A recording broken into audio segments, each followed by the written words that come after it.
agenda. I'll make a motion to. Oh, go ahead. Make a motion to approve the agenda. I'll second. Any comments? All in favor? Unanimous. Consent agenda.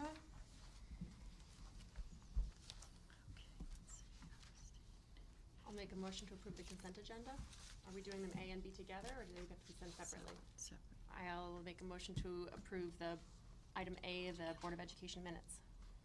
I'll second that. Any comments? All in favor?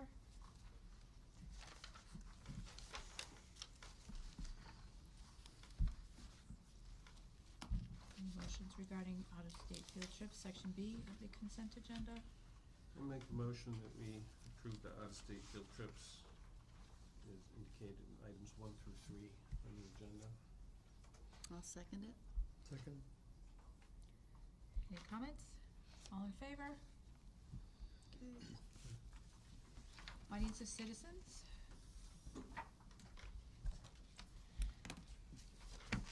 Anybody like to make any comments to the board? Oh, it's my turn now? I'm so sorry. Okay. See what happens when you're not paying attention? Hi, I'm Michelle Donahue, and I live on 52 Fairview Street, Portland. And I am here on behalf of the Project Grad Committee. And I kind of want to come back. I know that I was at the meeting, the last meeting when you were discussing it, and there were some things that I just want to clarify for you, not myself, but the committee itself. So basically, I want to kind of look back at the sub-base that we were talking about, why we have it there, and the importance of it. I think the whole premise of it is the fact that it's a safe space, as Sarah Rudder would second that. It keeps our children in one spot and keeps them safe in an area where we don't have to worry about them leaving the area or other people coming in, and it's just great because it has everything right there for them. I know that there was concern about, well, not concern, but questions about what you want to do as far as setting the date, why you wouldn't want to do that. I know, Meg, you had discussed it too, looking at what if we have 6 snow days and the seniors don't have it. I'm looking around. I know that you, Ms. Darby, I know Meg, I know a lot of you have education backgrounds. I myself am a teacher. I stand on my head in the middle of May because I've lost them. I look ahead and think to myself, the seniors at the end of that time, I don't know what we're doing as far as stretching that curriculum and trying to get them engaged in that last couple days. I know that we do the best job that we can do. I know Portland teachers do that as well, but I'm going to be real with you. It's insane. And I know you know that. I mean, we all try it, but, you know, we do the best we can. And looking ahead at that, I know that Dr. O'Reilly and I know Kate also said the time that the seniors will have will be meaningful and full of enrichment activities. So it's not like we're just going to say, okay, we're done, 180 days, you're good. They will be working and doing exactly what needs to be done until that point. Also, the fact is, you know, having three children graduate from Portland High School and going through the Project Grad, 'cause I was on the committee for all of them, it is insane. The money that you have to raise is crazy. I don't know if you know, but it's about $20,000, give or take, and that's on us. That's on parents. That's on us out there trying to get the community behind us, which they do, to raise this money, and then we have the money, we're ready to go, and then we play around, monkeying around with the dates, which has always been the case. So like I said, for my other 3 kids, it was always insane. Do we do this date? Oh my gosh, we had more snow dates. Can we change the date? And we were so fortunate, my children's classes, to always go that night of graduation, which is the whole purpose. You know, last year was so crazy unfortunate that they couldn't do that. I know that you know, their hands were tied, that's all they could do, but we're kind of given a gift now with 180 days and locking into a graduation for a couple different reasons. Having a senior now and going through the process of college with the other 3, it's crazy too trying to coordinate your student visit day and your when you go to visit your college for your orientation. I know right after Molly and Ann's graduation, we both got in the car and we're driving, you know, to different states to get them to their orientation date, because you also play that game where the college wants you to set up a time and a date, but you don't know when you're graduating. So you're trying to figure out, oh my gosh, well, am I going to pick this date? But if I do, that date might be gone and my kids might not make it into that session. So it was a really that's another stressful part. For kids who are not going on to college and higher education, they also have jobs. So we're also looking at the fact that, you know, they want to get ready to go to work and you know, continue on whatever they're going to be doing for their livelihood. I look upon it, and the committee and we all discussed it, going back and forth. I think it makes great sense. The committee thinks it makes great sense if we could possibly lock into a date where we have the sub-base, we know what we're doing, and then we can kind of take a breath and say to ourselves, okay, yes, it's a gift to our seniors, absolutely, but they've worked for it, and we didn't make up this plan. You know, this was given to us by the state to say, hey, here you are, here's your 180 days. I know I spoke with Dave Murphy a little bit, and his concern was, well, you know, what happens when the seniors are all gone and it's just the underclassmen in the school? Would that upset things? Would that, you know, make it kind of uneasy, if you will? And knowing what it's like to have the exams, a lot of the seniors end up getting exempt from different exams as well, so they're not there anyway. So there's different types of exams and whatnot that happens during that time. And also, I know it was brought upon us too, well, hey, let's just change the venue. I did speak with the Project Grad, some families or volunteers from Middletown and also from Cromwell. They have it in their school system. They have it in their gym. They said, they laughed at me first of all and said, yeah, that's super funny you think you can do that this year, because that's never going to happen, because everything is pretty well booked up and way in advance. So if that's something that Project Grad wants to look at for future, to hold it in the school, there's so much more to it, because you're looking at security. I mean, we really have to make sure we have a secure area. We have to look at more volunteers, a ton more volunteers. Right now we're looking at 8 chaperones, which you know is decent enough for us to handle. Also, you have to bring in a ton of people. You have to bring in your entertainers and so on and so forth. The price goes up. So from what we're paying, which is $200 a student, that price would go up to maybe $25,000 is what I know Middletown's looking at, and Cromwell actually said around 30. So which is like, holy cow. So I just want to kind of, you know, I know that there was concerns about it. I know your job here is to promote education and successful education, and I'm right behind you. Obviously, I have 4 students come here. My seniors, you know, I have a senior this year, but being on this committee has given me an opportunity to look at things and say, oh my gosh, this is like a dream come true.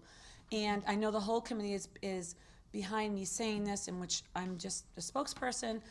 Sarah is also our liaison with the sub-base, and there are 4 dates left. I think we have 4 dates left that we just are, I think it's the 11th, which is a Thursday, the 13th, which is a Saturday, the 14th, which is a Sunday, the 17th, which is a Wednesday, and then the 19th, which is a 18th, I'm sorry, which is a Friday. Those are the dates right now, because other schools are just jumping all over this as far as locking in, because it makes sense at this point if they're not having it on the premises. So I just want to kind of give you that to think about a little bit this evening. Hopefully you can make a good decision for us, and we appreciate it. Thank you. Thank you.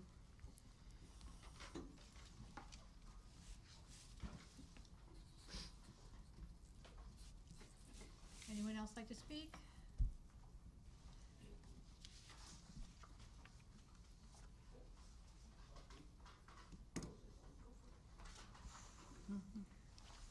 I'm David Rudder. I'm Sarah's husband. Basically, I'm the retired person that is affiliated for the base. When we do this every year, we've done it since my daughter was a senior, which has now been 5 years ago almost.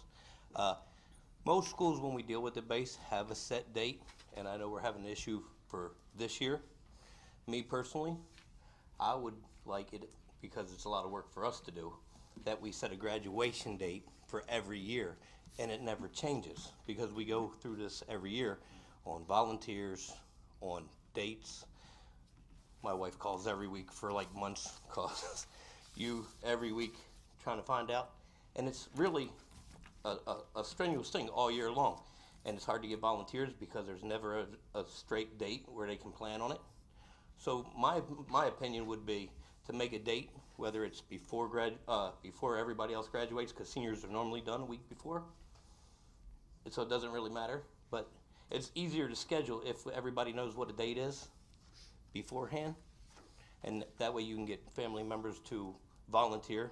Mr. Tripp, he's volunteered for years. Michael Pelton's volunteered for years. But it's always, what day is it?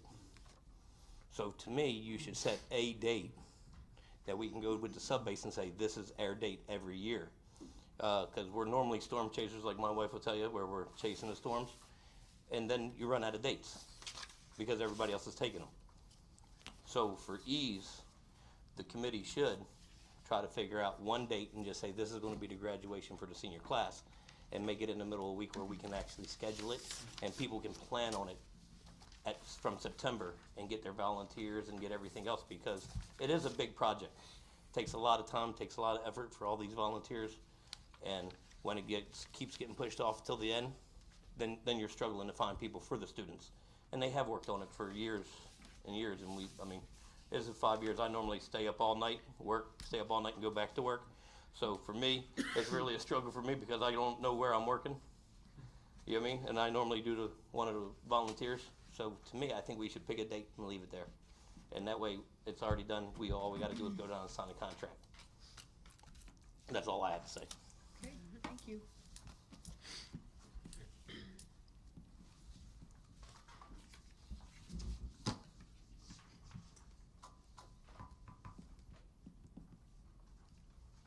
Anything else?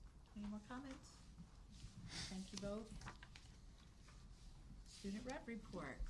Hello. Hello. There's been a lot of exciting things happening in our school since our last report. I'm going to start with some events from last week that I don't believe has yet been avoided, just so you know where we're at. The cross-country team did go to Thetford last Saturday. We had an amazing day. The weather was perfect. Instead of wearing 4 layers as usual, we were able to only get away with 1. So it was a beautiful day to run and a beautiful day to enjoy the start of fall in Vermont as well.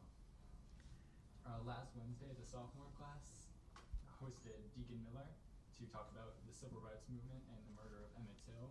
They're currently studying the civil rights movement from the 1960s, and this tied in very well with their curriculum. They had about an hour presentation followed by a Q&A, and having attended this presentation in the past, I can say it was very educational and very moving. So I hope that the current sophomores felt the same way. On Thursday, select band and chorus students performed at the Shoreline Festival. I was not one of those students, but I did hear that it was a really great performance, and every year they do have a lot of fun with getting to know new pieces and getting to know their instruments or their voices a little bit better. And for upcoming events, next Friday the band performs at Wolfpack for their halftime show as usual. This year the song is Just Dance by Lady Gaga, so it's something we've been getting to know well, and it's something that the band thinks will really keep the crowd going for the second half of the game. The annual Halloween dance is this Friday in the high school gym, so that's another, like I said, annual tradition hosted by the junior class. And we're looking forward to seeing everyone there for a good time. And finally, our sports update. We've been doing pretty well as we get to the end of fall sports and look towards winter. The sports segment of our daily announcements has turned into a new, I'll keep going the segment, the Highlander Report, which is student-run. They publish articles, interviews. They have an Instagram account that really lets students get more in-depth and see what's going on in every sports team. So I try to keep pretty up-to-date on all of the games and events or meets coming up, and that's been really helpful to know what's going on in athletics. Thanks. Thank you. Okay, communications and updates, superintendent's report. In your packet, you were provided the updated organizational chart, which is actually part of your policy. And so we wanted to make sure that it is accurate, because there was always changes from year to year, reorganization in small, small adjustments. So do you have any questions about that? Any thoughts? This drives your budget. This is, I think, typically part of the budget process so that people are well aware of how we're organized. This goes on our school safety plan. In drafting it this afternoon with Eric Judas, who is our new security guard. He was pleased that we have that in the plan. So, any questions about that? All right, a couple of things I wanted to quickly mention. I received last week a letter from the Commissioner of Education relative to the changes in our Clean Indoor Air Act and what that means about vaping, particularly vaping and e-cigarettes. I'm happy to tell you that our policy committee is already ahead of that, and so our policy is reflective of the changes that Public Act 19-13 approved this past cycle for our legislature.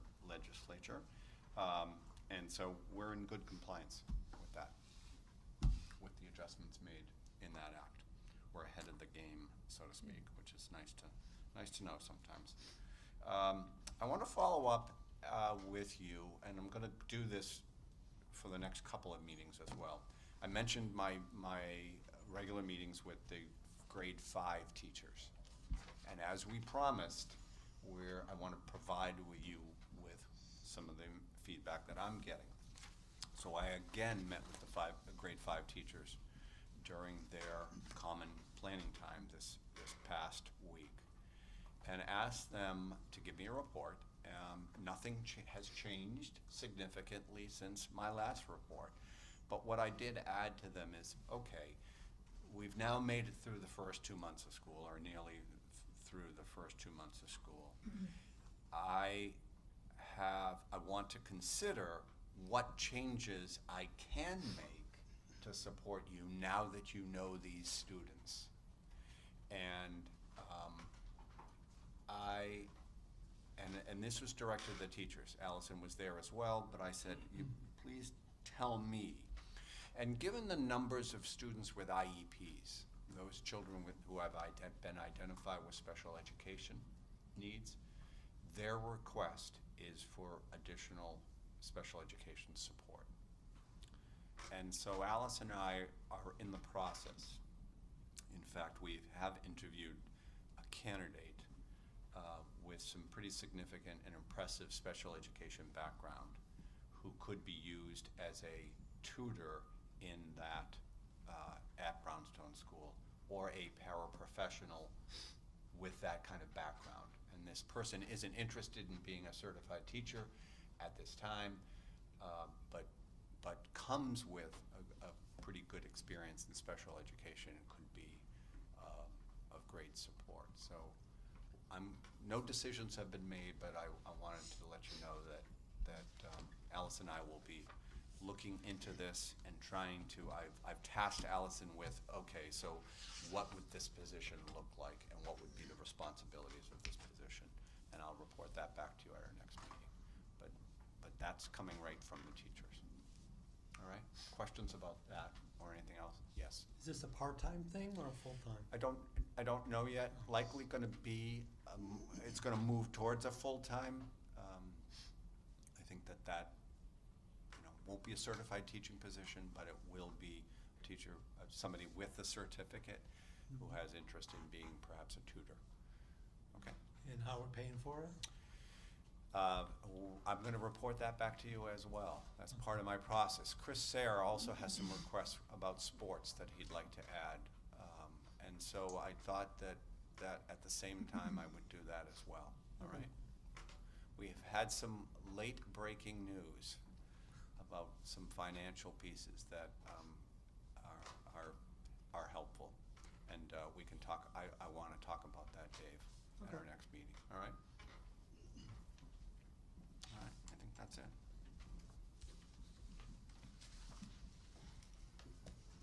Okay, building and grounds. Hello. Hi, everybody. You were all given a report in your packet, I believe last week. I don't know if you want to go through it or if does just anybody have any questions. Basically, it was over the projects that have been completed over the summer, as well as future projects And when you see future projects, that's beyond this year's budget. Some of it's this year's budget, and some of it is, a lot of it is way beyond that. I know Dave had some specific clarifying questions, and I thank you for emailing prior so that he could consider any of those questions, but you Well, may want to because ask them again. We've had some conversations, obviously, in our building and grounds meeting, so I just wanted to make sure that, you know, the group didn't get lost in every little detail, that we kind of made like a little bit of a summary. And, because he's put this kind of data together in a couple different formats, so thank you for doing this probably over again. And one thing that just popped into my mind, how many of these things would you say that you've done were not planned? Because you say, you know, every year we all get all these surprises. Okay, so, that's a good question. Probably 60–70% of them were not planned. I mean, just in the last week, since you've got this, we have $24,000 worth of repairs that need to be done. That all started from like last Wednesday through the weekend to today. Yeah. HVAC. HVAC work, freezer. One of the freezers, we have to put a new rooftop unit up. That's failed. That's the second one. So you have, excuse me, not a freezer, refrigeration, walk-in refrigerator. One of those was done before, in the summer before I started. This is the second one being done, and then the third one would be a walk-in freezer, and I've just got my fingers crossed, hoping that we make it till next budget. I might even say it's a little higher than that, Dave, Yeah. to be honest with you. I'm just looking at the brownstone piece, and most of those are unexpected challenges that we faced. Yeah, we have, to date, we have spent, we have a open purchase order for HVAC and plumbing work for $70,000, and we've spent 20,000 of that already. If we continue that, you know, we're gonna be above that through the 4 quarters of the year. So that's, now we're just about, we've just completed the first quarter of the year. And we're not even into the heating season yet. Just a reference, something we talked about probably a month, maybe 2 months ago, we looked at what you plan to do and what you had to put on hold. Right. That was no unexpected. 57% of the stuff you wanted to do was on hold. Right. 43% was in progress. Right. So that number's probably even gotten much worse. Yes. Than it was even probably 6-8 weeks ago. So in our repairs and maintenance budget, we have $206,000, and we have $43,000 remaining for the rest of the year. And just a lot of these are, again, repairs that have to be made. We can't not make them.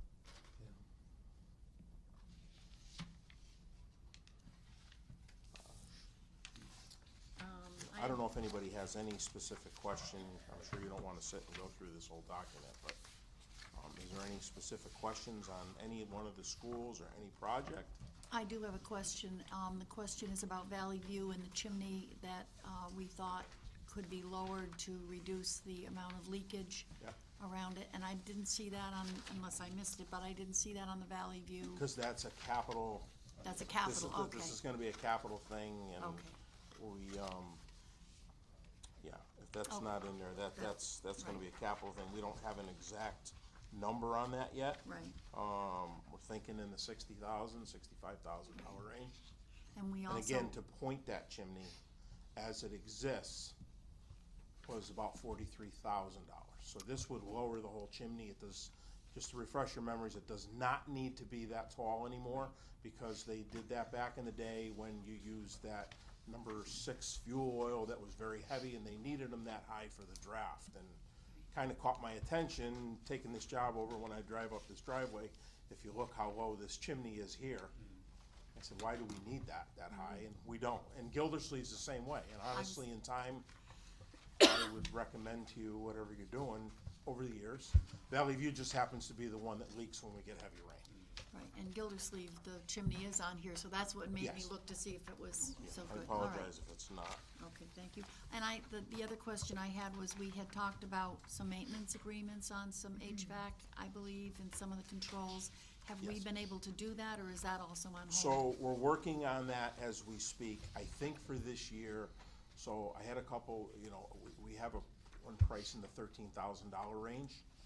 I think what I'm going to do this year, and I had talked to Stephanie about it a little bit, is probably just bring somebody in as we need them to get us through the year, but I would like to have somebody on board for next year, if possible, if we can afford that. Okay. Because that might get costly, Well, it not does, having them on a contract. it does get costly, because Yes, now you're paying It the is. per hour, and For you're an not. example, in here, I know you've been here for some board meetings where maybe it's been, freezing cold in here, or it's too hot. This is one area that the control is not really working to this rooftop. Right. So I'm hoping to bring in a company in the next few weeks to just start working with us. I've been working with our HVAC contractor on that. It wouldn't be them, it would be somebody else with them for now. Thank you. What did you say the balance was in the repairs and maintenance account? The balance is approximately $43,369. Now, in that, you're also gonna, there's open purchase orders that are encumbered and stuff like that. So, there is more money, but if money is locked up, that Unencumbered leaves is us with this 43. much.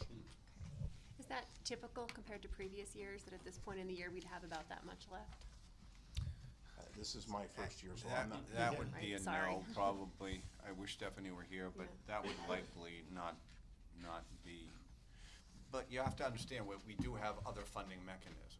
Right. So we do get a lot of maintenance funding, these bigger projects, from our maintenance account, from Fund 11.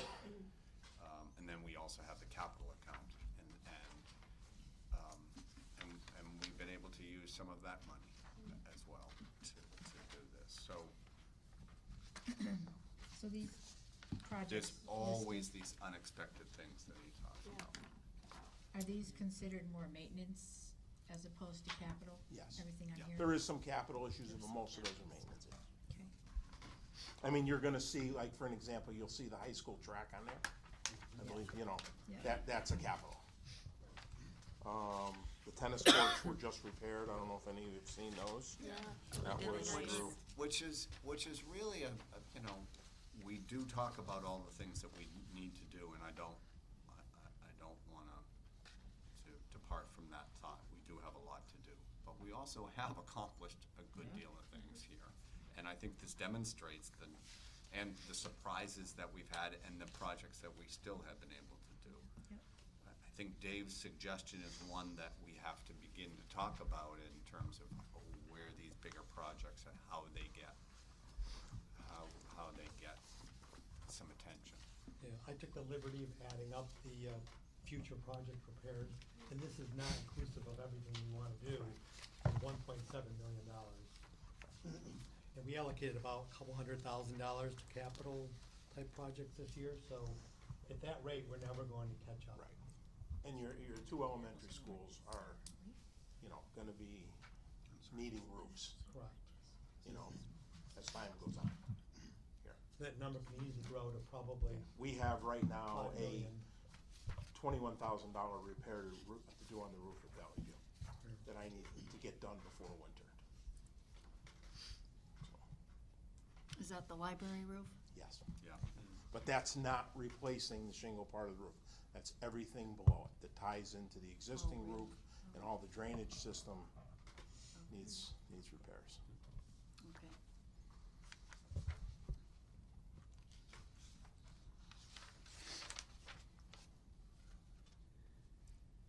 I don't have any other- Carl has been a very busy man since he began this position. And you think about all those unanticipated expenditures, particularly at Brownstone, because it's the first page, and you look at all those things that occurred, and monitoring them and following up and ensuring that we're using the right resources and going out to bid if we have to, and, you know, it's been trial by fire here, and he's done a great job at keeping us moving forward, and then working with Stephanie and Tom, and I have to give them both credit. Yeah, Both- absolutely. Tom is always there to support us. We may not like what he tells us to do sometimes, but he's there He to doesn't like to support see my us. face too much anymore. So, He knows there's usually a price tag with it when I'm walking through his door. But he's very good, you know, we'll figure it out, we'll get it done, we have to do it. Just again, this $24,000 worth of stuff this week, right on it. I went to Stephanie with it, and, you know, he's right involved. I get these texts during the weekend. Yeah. On Saturday morning, that we have a broken Yeah, HVAC we system had, here the and domestic, hot hot water system went down up here Friday night. And at the same time, the guy who was closing up Gildersleeve calls me and says, I got water coming out all over the place in the boiler room. And my wife and I were just sitting down to eat dinner somewhere, and I says, oh, we gotta go. So, but that's okay. And then I worked on it all day yesterday with our HVAC company, and we got us back up, because we need that hot water here, otherwise we can't open that kitchen. So it's not an issue of people just washing their hands, it's taking care of the whole system. So, So, understanding how busy you've been, Carl, do you think that you might be in a position to provide any suggestions as we approach our next budget in how to better kind of plan for the unexpected? In terms of maybe, I don't know, service contracts, anything like that? in any of I these think areas? we've come up with, I've brought things to Philip and to Stephanie, and like Philip says, I love to have these things in service contracts, and that's what we've been doing, trying to identify more as we're moving forward. Again, this all these controls system for the HVAC it's key to have that. Maintenance contracts, we took care of both of the science labs. There is limestone pits, and we had a blockage this year, so they had to be totally clean. That's something that needs to be done annually. And that will be on them, that will be one of the new things like that are gonna be maintenance items on the contracts. maintenance. And that's, that For would. the contracts. But we've been adding them every year. Asbestos we've added, HVAC we've added, so. We've now hired a company to manage our asbestos program, is also handling all the training for the maintenance custodial staff, myself, and to also monitor everything in these buildings so that our reports are right up where they need to be, and I'll be working with them on that. We just, again, we put that out, requests for proposals and everything, and just have hired a company in the last 2 or 3 weeks. So actually the day before Thanksgiving, when there's no school, all the custodial maintenance staff will all be in asbestos class, training here. Do we need to have a building and grounds committee meeting before, we put the budget together to have a I think conversation? you do. I think we I should. think we you need do. to do one. I'll put some more capital stuff together, and I think it's very important that we get together, Agreed. starting off with that, as well as the budgets and these contracts that we're adding, and so you can see Well, these numbers. Yep. Carl, since we have, believe it or not, the budget season has already begun. Yes, it Stephanie has. has already given things out to the building principals, or will be in the coming week. Yep. So we need to get this information back to us no later than Thanksgiving. So between now and Thanksgiving, the committee has to come together and set up those priorities so that we can put real numbers into that budget. Just let us know. Okay. Yeah, I'll work on that. We can set something up, maybe in the next few weeks, next month. You know what I mean? In the Yep. next 3 weeks or so. Yep. Yeah, it's hard to believe. We're halfway through October already, right? So, Thank you, any other questions? good report. No, but No, thank you. Anybody has any questions, email me, feel free to call me, and you know, This is okay? excellent. So I'm gonna talk about the elephant in the room, I think. I'm surprised you didn't bring it up, and that is the notion, and this is a budget issue, and that's the context in which I'm gonna talk about it. are we going to put anything in the budget for any outside consultant engineer firm to come in and give us an assessment of our 3 elementary buildings? I'm gonna say 3 elementaries right now, because those are our priorities. I'm not saying that this school wouldn't benefit from that, but just in terms of looking and having that information that Dave has been advocating now for several meetings. Do we put money in that? Does he spend some time doing an RFP, getting some proposals and some budget numbers together for us? I think that's gonna come from Carl when Could I we say have the something on meeting. She's the chair. Could I say something on that? Sure. Could I speak on Yeah, that? yeah. Sure. Okay, so I think that would be a good idea. I have spoken with the Gordian company, who we deal with through the Easy IQ system. He has already contacted me just for conversation. A company that they use. Tom likes to go this way a lot when we're doing projects. And the guy had spoke to me probably 3 weeks ago or so, and he said, I can give you something from the roof to the basement. We can move right along, we can do all the schools. He says, right down to exactly how much furniture you have and everything. And that document, he said, could help you, not knowing anything. I didn't say anything to him. I said, well, I'm going to a meeting with the Board of Education. I think it's a good way to go. He said, a lot of towns are doing this, making decisions that if they ever decide to close a school, or just even moving forward on evaluations of what you're doing, you know what I mean, to your current schools, because then they can look at it and say, okay, you know, Brownstone needs this, Gildersleeve needs this, Valley View needs this. It can really identify things right down to, you know, every little item to tell you that we have to put X amount of money into this facility. You know, this is a less thing, this one has more, I mean, everything, it just, I think, we know how much room they have, but I think it can, without anybody getting tunnel vision, it can give us a lot of information. How much this costs, I don't know, I will investigate that, and I can come back to you with it. You know, with your permission, I can contact this guy back and have a conversation with him on this. Just point me in a direction of what you'd like. I One, would think that that would be something to discuss first with the Building and Grounds Okay, Subcommittee, and then bring it in to the rest of us, I guess. Yeah, because we wanna get a rough idea of a number. If we go into the Right. budget and say, okay, it's this much. Yep. Yeah.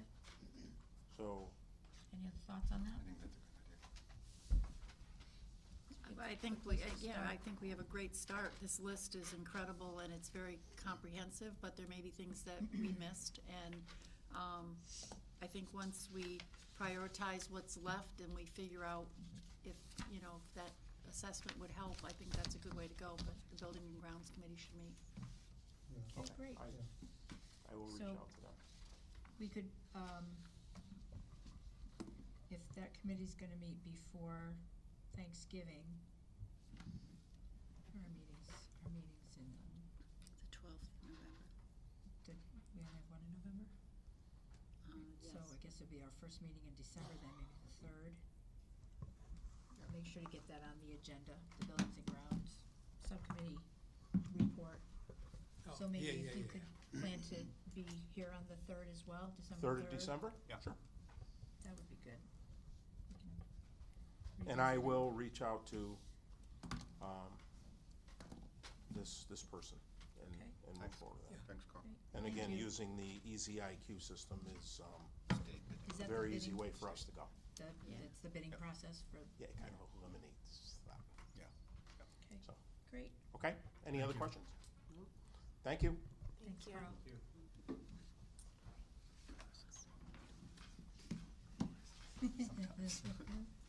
Student services. Good evening, everybody. I have an oral report tonight. I'll just go over our current numbers. These are the October 1 numbers, so these are the numbers that went into our annual filing. Our special ed students are 190. We have 11 currently outplaced students. We have 6 students, and I'm creating a different title for this. I was reporting magnets, but we also have 2 students that are going to school in another LEA, another district, because that's where they're placed through a DCF placement. But there are Nexus students, so we don't pay their tuition like we would an outplacement, but we do have to pay their special education costs because they're still our students as far as a Nexus. So those students are 6 for this year at this point. That means 169 students are in district, and of the 100, and an additional 4 that are in district are transition students. So those are kids that are postgraduate but are still working on life and college readiness types of skills in our high school program here. For IEPs, we have 97 students with 97 students with 504 plans. 93 of them are in district, and 4 of them are at magnet schools. A couple of updates, and I don't have the budget numbers for this, but as we come up with some more concrete numbers, I'm sure I can share them with Stephanie in preparation for the next meeting. We currently have 3 elementary students that are slated for outplacement, where we have a real rash of students that are exhibiting significant behavioral dysregulation. Things that we cannot, behaviors and behavioral needs, programming needs that we cannot address in the district at this point. So we're at differing stages of working with the family, working with the PPT team to find an appropriate therapeutic setting that would support their social emotional needs as well as their academic needs, because obviously if a child's not able to access the learning in the classroom, they're also not getting the academic support, the academic learning that they need. We also are probably going to have to increase our BCBA costs. That's our contract with CREC. We contract for a BCBA that's with us part-time, a BCABA, an assistant behavioral analyst, and then also the oversight by Caroline Redpath, who is the director from CREC that has to do the clinical supervision on them. And it's twofold. One is we've had a need for some really concrete FBAs, functional behavioral analysis, that need to be done on a higher clinical level than our social workers and our psychologists can do here in the district. And so needing the support of that BCBA. The other part is also this is a little bit into Charles's world, but it's the professional development for our administrative team to support, to find, are there ways that we can support students with significant behavioral needs in the classroom without having to go to an outplacement or other types of programming. So we are going to see a slight increase in that. And I also, with an update, will be an update too on our paraprofessionals, because we've had to add a paraprofessional because of a new student that has been identified. But in addition, one of our students that's being slated for outplacement is going to be, well, actually 2 of them are going, they have paraprofessionals now. So those paraprofessionals could be, we can move things around. And we always have some kind of attrition going on with our paras. Somebody moves or somebody changes professions and things like that. So again, we'll give an update financially over the next couple of weeks. We currently have 1 case in mediation through the state mediation system for special education. It's an ongoing case, and we're just back to mediation on that. And those are, and one last thing is there are going to be some budgetary changes for our outplacement costs. Some of it, for 2 students, their programming is increasing. One, the program that is providing the services has redone their finances, and their charges are changing a little bit. And then the other one is a student that's outplaced but is really significantly impaired, is now requiring a paraprofessional that did it in the past. So again, all those updates, I'm kind of giving the concrete reasoning behind it, but Stephanie and Nancy and I will work on the numbers and get that information to you for the next board meeting. Those are the big things that I have going on. It's a tough time of year. We have many new students, and some of these students are, dealing with adjustment either to their new school or to a new grade. So we're really working. Every principal in the district is working hard with me to make sure that programming needs are met. We are exploring too. I know Dr. O'Reilly's mentioned the budget, and ironically, we're talking about the budget in October, but we do need to start thinking about programming for our elementary K-6 students that do exhibit some of these significant special needs. Some of them we've been, is similar to the programming that we're doing at the secondary level, to see if we can develop a way to have an alternate placement, but within the district to support that. So that'll be something we'll talk about as we get ready to put together the new budget. Any questions, concerns? Can you remind me what BCBA is? A board certified behavioral analyst. They're typically, they're similar to a school psychologist, but they have a lot of the training and data collection. They really look at a student's behavior under a microscope by looking at what are antecedents, what are the students, why is the student acting this way, what's the outcome or the plan for the behavior, and things like that. So just much more structured, much more data driven. So Great. Any other questions? Okay, thank you. thank you. Director of Curriculum, Instruction and Technology. Hello, good evening, everyone. So everybody's coming to you asking for money. I think I'll start maybe with some good news for you. So this past week, we received a notification from the State Department of Education that our federal grants are available for us to start applying for. Now, these are entitlement grants, so generally that means that we are entitled to them, but we still have to go through an application process. There are 4 main grants that are released by the federal government. The first one is a Title I grant. And this is funding that schools receive to support students from low-income families. Last year, that allocation was $49,000. Philip and I just checked tonight. This is the late breaking news. It looks like that allocation is now $85,000. So we might, encumber a certain windfall there. Certainly, that funding is used, earmarked specifically to provide reading intervention at Valley View, but certainly we could look to expand that, and we'll be working on the grant this week. The second one is the Title II grant. This is federal funding to support the recruitment, retention, and support of teachers, specifically through teacher training. That allocation looks like it's about the same. It's about $24,000. So we'll apply for that and then earmark that money to provide professional development for our teachers. The third grant, Title III, is an English language learner grant. This is used to provide resources, training, and support for students who are second language learners. And that grant is again consistent with last year. It looks to be about $4,100. And then the final one, it's a Title IV grant. This is new, so this is only the second year of this grant. We're happy that it was refunded. And that's for whole school improvement. So we're going to use that funding to support our literacy programming in the district, and that is in the amount of $10,000. So overall, it looks like the federal grants came in and they're robust this year. We're going to work on those grant applications this week and keep our fingers crossed that what we saw in the EGMS grant management system today is actually what we're being allocated. Stephanie and I confirmed it is there because it's in the certification process for her as a business manager. Great. And it's listed there. So that allotment is a great surprise to me. Yeah. A welcome one. Welcome one. It's great. That's good. So certainly there are no lack of places that we could use those funds. So in addition, I know Eric attended the last curriculum specialist meeting. I really want to give a shout out to the curriculum specialists in this context. 2 weeks ago, you approved the teaching and learning priorities for the district.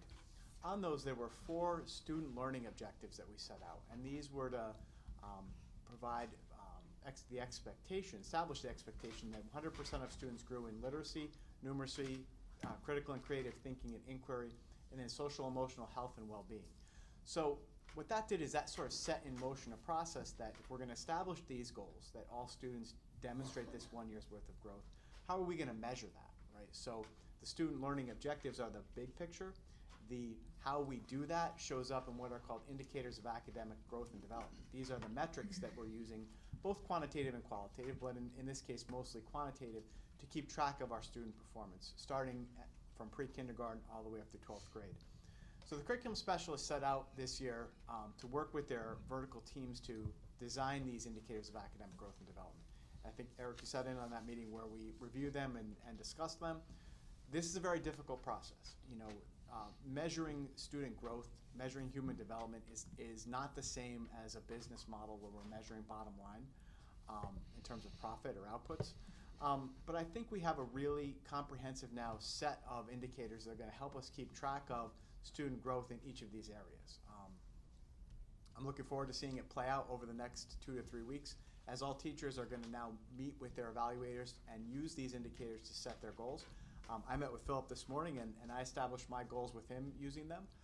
The hard part then, of course, is to collect that data, monitor it throughout the course of the year, and then make instructional adjustments as the data reflects that our students are in need of extra supports. So I do want to extend my appreciation to all of the curriculum specialists for the hard work in that area. It is a very comprehensive process that they went through, and I know they worked very hard with their teams to accomplish that. I think we're in a really good place. I don't expect it will look the same next year, but I think we're heading in a really interesting direction, and I look forward to monitoring that progress. Let me stop there. Any questions about the grants or the achievement or the vision we've set for the achievement of the goals you established? I just have a quick question. Are you using the data that we got from the Smarter Balance information last spring in terms of setting these standards or these goals right now for assessing the future growth of students? Absolutely, yeah. So all of that is both the Smarter Balance, the SAT, the PSAT, the NGSS, all of the state standardized assessments are used especially for baseline, to take a look at how well our students performed last year, which are helping us set individualized goals this year. Okay. That's Thank absolutely, you. yeah. What other things do you use? Oh, boy. We use Fountas and Pinnell running records, Ames Web, IABs, interim assessment blocks, curriculum-based assessments. Boy, I could just go on and on. We now have a calendar Yeah. of assessments that we use by grade level. Right, and I think you've seen that, otherwise I'd Yeah. be happy to Yes. show you. Yeah, you have. But there is no lack of data that we're collecting. We are data rich, so. Okay. All right, and the last thing I'll just mention, and this comes with appreciation extended again to Tom Robinson. Tom is working with me to help us identify a vendor to come in and do this cybersecurity threat assessment. I'm not quite prepared to share with you who that might be yet, but we're looking at the proposals that are coming in. They look like they're going to be doable and feasible. As soon as we identify a vendor, my goal is this. I'd like to see us get this done this fall. I'm hoping that I can incorporate that threat assessment into what I'm developing as a 3 to 5 year technology plan that I'd love to be able to share with the board. Sometime I'm thinking hopefully early December. That may be a little ambitious, but I'm gonna push forward with that.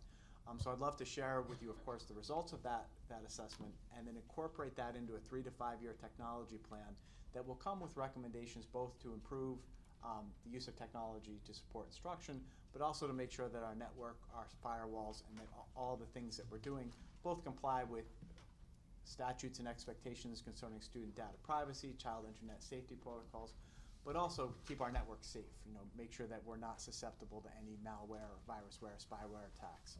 I think that this threat assessment is going to be a very good investment of our time and efforts, and I think it's going to yield some actionable recommendations for hardware that we're going to need, and then also some policies and incident response plans that I'll certainly be sharing with the Board of Education and asking for your approval of. So, I think that covers that. Sounds good. Thanks, everyone. Thank you. Thank you. Okay, new business. Ratification of MEUI Nurses Bargaining Unit Contract. We will be discussing that in executive session and then potentially taking action after that. Whole business, graduation date.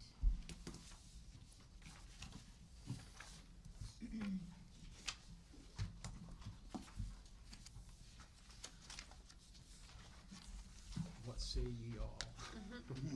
Well, we talked about it at our last meeting, the one before. Right. You had a vote too. We had a vote, yes. I think we voted, we had a motion for the 11th, Yes. and it went down. And that's one of the dates that Still available. is still available. Did everybody go through the data that Yeah. Thank you for we that. were You're provided? welcome. Thanks to Meg. She pulled it all together Snow day for me. totals Yeah. the Yeah, I last thought that was 10 very years. interesting that it was an average of 5.3 days, Yep, I did the same thing, yep. and in no year did we have anything less than 2 days. one was actually 8. Actually, one was 9 2 years ago, 9 days. I don't think I was superintendent during that year, was I? You will note the other low days, though. I satisfied some curiosity on my part, looked at some contracts, and did talk to some families, and the questions that I had pretty much are answered. Kate Lawson also included a note about what she would be able to do if the graduation date were set at 180 or 181 days. And so I would be prepared to vote for June 11th. My questions were answered, and I think I'd be prepared to vote tonight. Anybody else? Yeah, I'd second what Meg has to say. I mean, we've heard from Dr. Roy at the last meeting saying the staff can handle it. Kate has said here that she can handle it.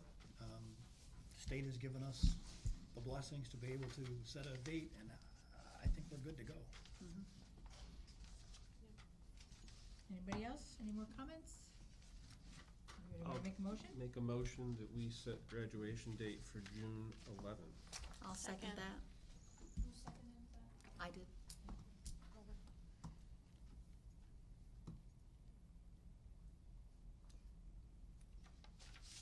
Any more discussion?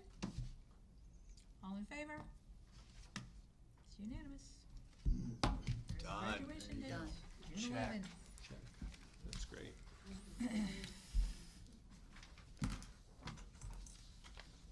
Okay. See how it goes, I guess. All right, next. So 2020. Can I go back and add one thing on that? We already voted. No, I just wanna make a statement. How's it gonna be communicated to this school population outside of the I seniors? know Kate will put it on her. Cause you gotta make sure that, it's communicated, the seniors are graduating this day, however, Yeah. 11 to K will still be required to attend school until I think we'll have a lot of time to yeah, I'm just saying. get that out I there. don't want people going around saying, oh, it's the last day of school, such and such. Right. No, it's Yeah, it's graduation just date. Oh, I hear you. Right, It's just a regardless of- Well, it's gonna be a little bit of a change. Don't we have a No, it's senior, definitely gonna be a different don't we have a thing, senior in the room that could communicate that for Yeah. us? but- Yeah, I don't know. I don't think the seniors. Oh, he is though. Yeah.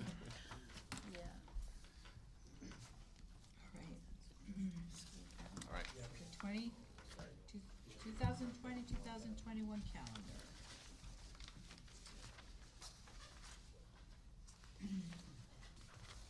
Anybody have any questions, concerns? I mean, I've said this before, but it probably doesn't make any difference. And we know there's always gonna be at least 2, if not 5 days. We could always make the last day later, but I guess we could satisfy the same thing by just moving it whenever we get a day. We reissue the calendar 5 times. Old habits die hard. I do think it might be prudent to set a graduation date for this particular calendar. If we're trying it out. We just did. No, No. we're looking at next year. Oh, for the We're looking 20 at next no, year. Right. If the legislation allowed for us to do that a full year in advance of, like, for the next, we'd have to look and see that, I think in making our calendar, my understanding of it was that as long as we leave 180 days for the senior class, that we can include it in our calendar.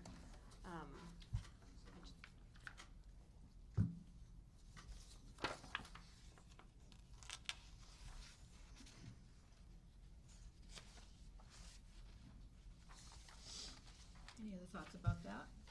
Yeah, I would agree. I mean, as long as we're gonna go ahead and set the precedent that that's when our graduation is, if we can do it for future years, makes sense. It's just the way the law read was that the legislation allows the board to may set a firm graduation date anytime during the school year. allows for at least, but it provides for at least 180 days. So we're not within that school year, so I don't know if it would be valid or not. Does it say it can't, though? It doesn't say it can't. I'm trying to see the.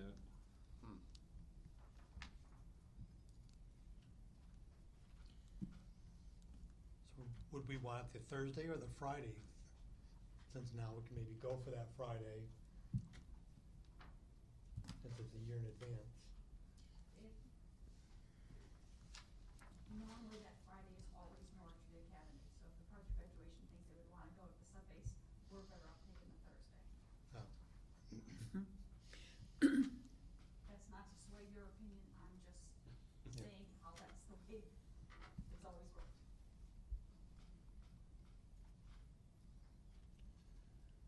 So historically, I think what we've done is just approved the calendar as presented. And we can work on setting the graduation date like we did this year in the fall. I don't have a copy of the statute with me to see specifically what you're referring to, but I think then we'd have a, kind of see how things go this year, not that we can ever predict the weather completely, but see if there's any issues or problems with it. So, any other questions on next year's, the 2020-2021 calendar? Is there a motion? I will make a motion to accept the 2021 calendar as presented. I'll second. Any other discussion? All in favor? Okay.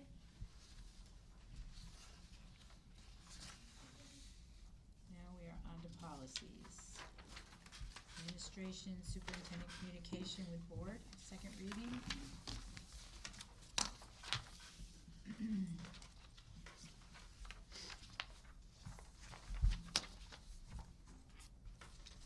We talked about it at our last meeting.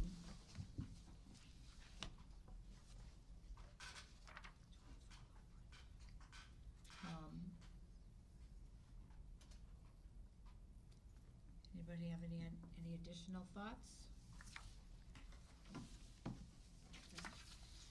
I can just say, I did a search of as many school boards as I could think of in like 25 minutes, and not one had that policy, which I was surprised. That is interesting. Did I mean, was yeah, it- I think I felt I still, in rereading it, felt similar to the way I felt at the last meeting, that to me, this reads more like something that belongs in a job description rather than something that belongs in our policy.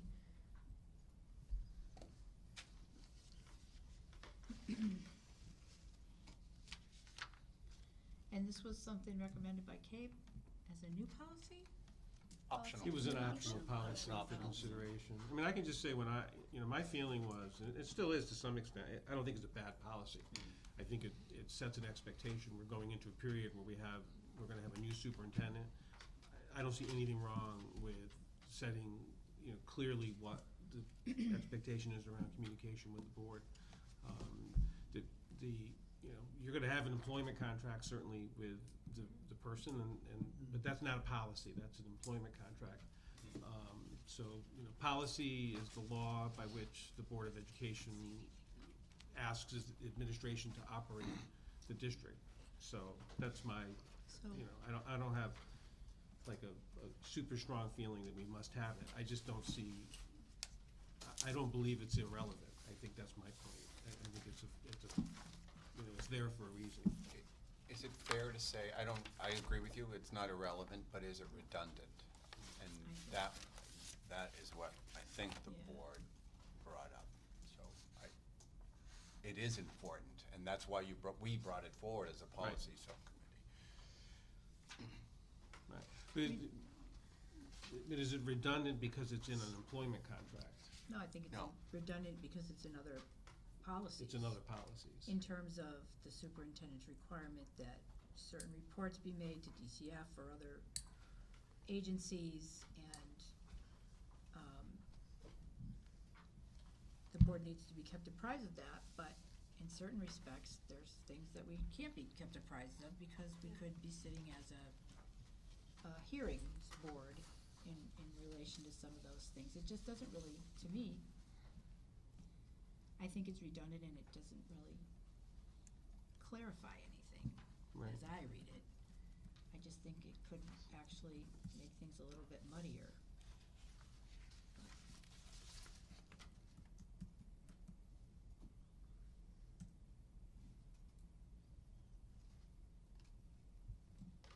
I can't say, in terms of like the last paragraph where it talks about, as a matter of practice and relevant statute and in conjunction with the board's budget development responsibilities, the board seeks to be kept informed of matters of staffing levels, general performance assessments, possible actions regarding employment and other personnel information. I think you get that already, and I think that's also other places in the policies. Does anybody wanna make a motion? Are we gonna approve them all at once, or are we doing them individually? I think we're doing them individually. Yeah, I'll make a motion to the full board to recommend approval of policy 2501. I'll second it. Any further discussion? All in favor? 4, against, 3. So motion carries.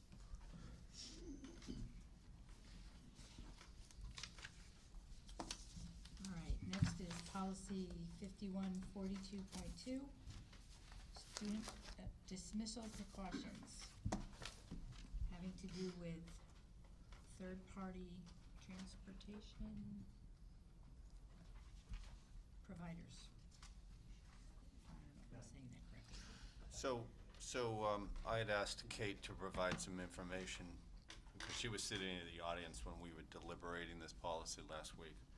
I still think that the language that's in red provides us with the opportunity, when necessary, to use an Uber if it's supported by a parent, or use a ride share. So I'm comfortable with the way the policy is written, as stated. Knowing that there are occasions where we would, or a child's parent would request an Uber, and we would only do it in an emergency situation where we had parent approval. So I'm comfortable with the way it is. You don't feel like that needs clarification? I mean, that last sentence, therefore, it is the district's policy to prohibit ride-sharing services from picking up students from the school campus. Yeah. Or entering the pickup lane, that's so. That is specific, and Kate and I talked about that. So the situation would be,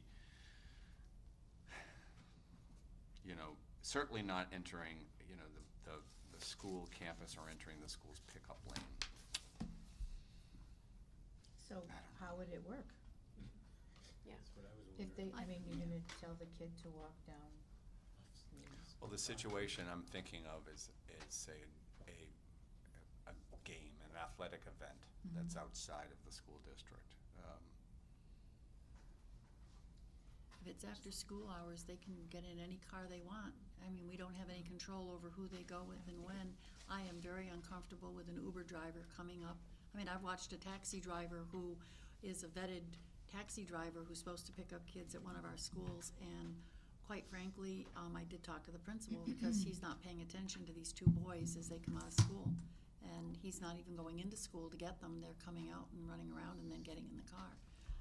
I'm very uncomfortable with students being just released to somebody in a car. So if you look at her notes that I asked her to put together, one of the situations would be an illness. And I know we have done that, especially with our children who reside in Hartford, whose parents can't come here. And you put them in an Uber. With parent permission.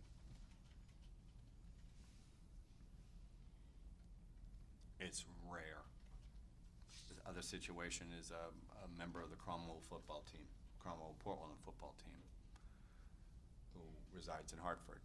Right, so I guess what I'm wondering is if this is such a rare thing and if it's only happening in instances where it's critical for a family and when the parents are informed and making that decision, then is this policy update a solution to a problem that doesn't exist? Right. Well, I think, as I read it, it applies specifically to early dismissal or regular dismissal times, not necessarily the child who's trying to get home from a game or stay late for practice or something along those lines. Because, I mean, is it our policy do we release children from like, practice, whatever practice, basketball practice? Is that a release of the student, or is it students are released from school? Oh, we release them from practice as well. The parents have to sign them out? No. Practices, well, No. at the high No, school. they just come out No. of practice and practice they get, ends. Coach, you gotta leave. yeah. Yeah. But, you know, coaches make sure the kid's not left in the circle for, Yeah, I think Right. there's a little bit Right. more Right. protocol after a away game. Right, yeah. right.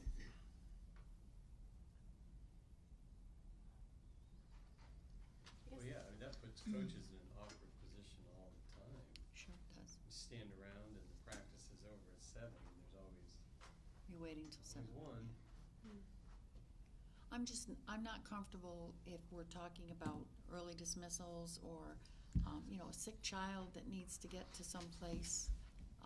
You know, it may be at the behest of the administrator of the building, but it's such a rare occasion that I think it flies in the face of all the protocols that are in place not to release kids to strangers or to people we haven't vetted. I think it's a safety issue for kids, particularly young kids. I mean, this policy definitely, to me, is written to address during the school day. Yep. I don't I think think so too. yeah, the first line is during the school day. And it all talks about releasing a student that, you know, to me, is during the hours that they would normally be in school, beyond, after which all the buses have Right. left or Right. whatever. Yeah, I guess I've already said it, but I do feel like this is apparently something that's happening very, very rarely, and it sounds to me like this number of incidents when it does happen, it's at the parent's request. It's not, you know, and so I do feel like how a child is transported home or to, you know, wherever they need to be transported should be a decision made by their parents. And different families will have different motivations for making that decision. And perhaps there's a difference between, you know, thinking about this in the context of a Valley View student versus a high school or middle school student. Sure. But this policy is kind of, just feels a little bit maybe far-reaching. And I'm just as concerned as you are with student safety, Right. absolutely. And at the elementary level, there's the additional concern of car seat and booster seat regulations, you know, Absolutely. and so that's not an issue we want to be putting No. our teachers or administrators in the middle of that with taxis. Well, yeah, exactly. But on the other hand, I think that we need to have a degree of respect for a family who says, my 7th grader is sick and I can't pick him or her up, and this is the choice I'm making for transporting this child home. Well, the policy allows for school administration to take additional precautions appropriate to the age of the student. So I think that would kind of take that difference in additional concerns for younger kids in terms of the booster seats and car seats and all of that. Have we talked to Rebecca about this? No, Or CAVE, you know, they're legal. that's a K policy, Right, K edition. right. Yeah, I guess I would be curious to hear from somebody at CAVE about whether they, you know, how they feel about how that, whether they see that it affects school choice children or, you know what I mean? I'm wondering if they're seeing other districts implement this and if there are instances where it's a hardship for families.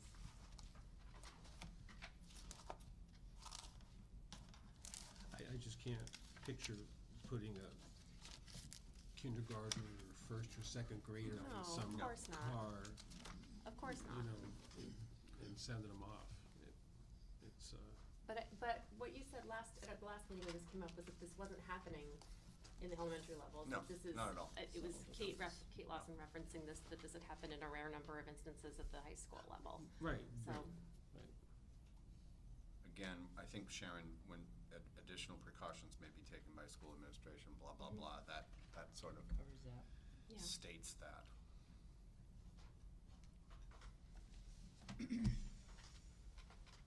I think it's a, given the rare times that it happens, because additional precautions may be taken by the school administration, I think this policy is fine.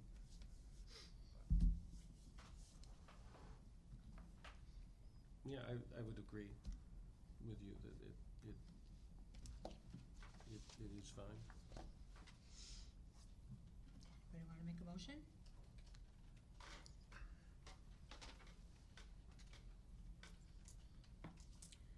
I'll make a motion that we approve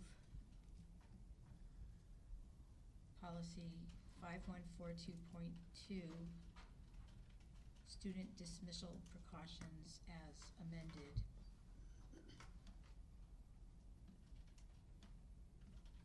I second that. Okay, any further discussion? All in favor? 1, 2, 3, 4, 5. Opposed? 2. Okay, so that motion passes. Next policy is 5141.21, administering medication. I think we made that correction. Made the correction. Looks good to me. All right. Okay, I'll make a motion to accept 5141.21, students administering medication. I'll second that revision. any other discussion? All in favor? Unanimous, okay. All right, next we have superintendent of school search. I have nothing. You? I know that the community conversations have been taking place, and I've had a little bit of feedback on those. I know some members have attended. Does anybody have any thoughts or? Yeah, I thought Dr. Ronnie did a great job at the session I observed. You know, really, he's very well practiced at that sort of thing, and I think he made people feel comfortable and feel part of the process. It's very efficient. Yeah. It's right to it. Yeah. I thought it was a very positive meeting. Yeah, anybody that I've talked to also said it was very positive. They really liked his information and the way he conducted the meeting, and I thought it was a positive, a lot of positive feedback. And about 30 people were at that first meeting, more or less. A little bit Fewer than that. Fewer Yeah, I than think that, there but, yeah. We can encourage folks to come to the next one on November 14th. Mhm. Is that the community one? Another community one? Another community one. Here at the high school. Yeah, I don't know if another reminder email can go out through the schools, to just encourage families to come. Was that the 14th of? I think one of our, November? I think it's the 14th. it is the 14th. I think Yeah. one of the Friends of the Board of Education who came and spoke last year in May, Mrs. Witchy, she was gonna create an event and invite people, I guess, and send it out to community members. So I think, we should do a formal board. Yeah, I think something. reminder, yeah, not, but no. Informal. Yeah, but no, the community is definitely interested. Good. Well, and can each of the principals put it in their, Yeah, Yeah. I'll make sure. I for will That'd be update? good. That would be great. That would be good. Okay, anything else anybody wants to touch on? Okay, committee reports. We heard curriculum, I think, pretty much. Basically, great having Okay. Charles here. Policy? We had a meeting tonight, and we dove into the wellness policy, and we'll be working on that for a couple of sessions. It's A to Z, 26 pages long, and we're beginning that conversation. Great. And we are gonna need, at some point, Right. the it'll come to Sharon to bring to the board that we need to get a representative from the board to be a member of that wellness Of the committee. wellness committee, As part of the policy, it contemplates a board member being part of that. Mhm. And it is a lot of mandated legislation and curriculum. It really involves quite a bit. So, next meeting is the 12th of November, I believe. Whatever our next board meeting Yeah, date is, I right? think it's the 11th, 12th. 12th. 12th, 12. 6 o'clock. All right, personnel, we'll be talking about that contract in executive session.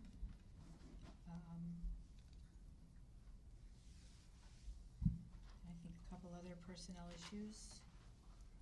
Other than that, I think we're all done with contracts for a while. Yay, that's good. Except for one. Check. No, that was a Except check. for- No, it's yours. Yes, well, not mine, but Yours, the next person. The next person's, right. Buildings and grounds, we heard about that tonight already as well. Anything you wanted to add, anybody on that committee? Putting that meeting outside of that. Okay. Conservation and Renewable Task Force. I have nothing new to add. I think there's, No, there was one email, but it sounded like it was not a, Yeah. not a let's meet email. right. Okay. CREC liaison. Correct meeting is tomorrow, and unfortunately, I won't be able to go, I have a work commitment. I did review the packet, and it's typical CREC stuff, there's nothing controversial. They did have a couple of things, I think people might have seen it in the paper, they did send a message out, I don't know if you probably get those too, Philip, there was some issues with CREC that made it into the newspaper. With I some didn't see it. schools, there were some issues with students and, No. but, that was it. All right, and selectmen. Nothing too significant. We talked a little bit, they talked a little bit about the complete streets and talking about the update of the sidewalks. As we've probably driven down Main Street, you can see they're making nice progress of putting in new sidewalks. I think it's really coming together nicely.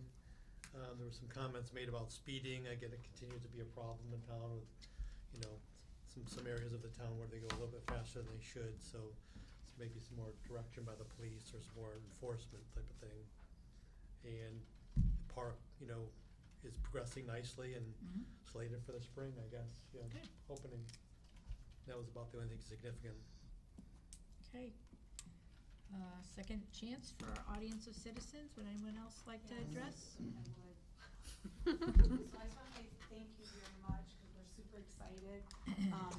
I'd like to say, hopefully it was me who changed your mind, so I go back to my committee and say, look what I did for you, but I'm thinking you already had your mind made up, so we really appreciate it. This is awesome news, and I think it's gonna be so great for this Project Grad committee to put this together the right way and not have the stress and pressure. And, like I said before, the seniors too, it's just, and for the parents of the seniors, to take all that pressure off us to say, you know what, plan our graduation, but really plan that orientation for college if they do it, and get the summer jobs underway. So, because college is $1 million now, in case you don't know that. So for them to start work as soon as they possibly can, like June 12th, is going to be super good for us. So thank you so much. I appreciate it. School will be in session though. Okay, fine, but the other kids can go to work. Let's get to work. Any Board of Education member comments? Okay. Entertain a motion to enter executive session. I'll make a motion to invite Dr. O'Reilly to executive session at 8:25. Second. All in favor? All right. Sorry for the air conditioning.